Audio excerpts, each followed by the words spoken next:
Hi, this is Harshika, your wellness coach. ఈరోజు నేను మీకు మిల్లెట్స్తో అంబలి ఎలా చేయాలో నేర్పిస్తాను. సో నేను ఇక్కడ సెలెక్ట్ చేసుకుంది రాగుల్ని. సో చాలా రకాలు ఉంటాయి. మీకు కావాల్సిన మిల్లెట్ ఒక 8 అవర్స్ నానబెట్టుకోండి. అండ్ ఒక మిక్సీ జార్, ఒక కాటన్ క్లాత్, తర్వాత ఒక మట్టి పాత్ర, ఇవన్నీ అంబలి చేయడానికి రెడీ పెట్టుకోండి. సో నానబెట్టిన రాగుల్ని శుభ్రంగా కడగండి. సో కడిగిన తర్వాత మిక్సీ జార్లో కొంచెం కొంచెంగా ట్రాన్స్ఫర్ చేసి తగినన్ని వాటర్ వేసుకొని మనం ఇది సాఫ్ట్ పేస్ట్ వచ్చేలాగా గ్రైండింగ్ చేయాలి.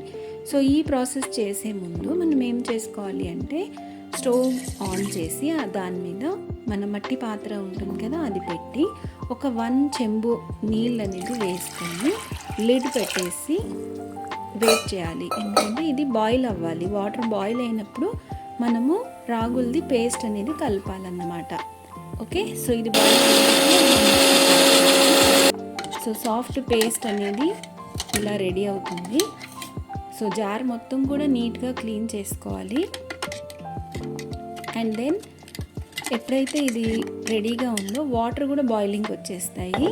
సో బాయిల్ అయిన వాటర్లో ఇప్పుడు మనము ఈ రాగుల పేస్ట్ అనేది యాడ్ చేసి చక్కగా ఒక 10 మినిట్స్ బాయిల్ అవ్వనివ్వాలి. ఓకేనా. సో ఇది బాగా ఉడికించేటప్పుడు సాల్ట్ కానీ తర్వాత ఉడికించిన తర్వాత మజ్జిగ కానీ యాడ్ చేయకూడదు. ఇది ప్లెయిన్గా ప్రిపేర్ చేయాలి. ఎందుకంటే ఇందులో మనకి నైట్ అంతా మనము గాలి తగిలేలాగా ఫర్మెంటేషన్కి పెడతాం కాబట్టి మనకు గాలి ఉన్నప్పుడు గ్రో అయ్యే బ్యాక్టీరియా అనేవి ఇందులో గ్రో అవుతాయి. అవి మనకి డైజెషన్ ప్రాసెస్కి, ఇమ్యూనిటీ పెంచడానికి చాలా చాలా ఉపయోగపడతాయి అన్నమాట. ఓకేనా. సో చూస్తున్నారు కదా, చక్కగా బాయిల్ అనేది వచ్చేసింది. సో గరిటెతో తిప్పుతూ బాయిల్ అవ్వనివ్వండి.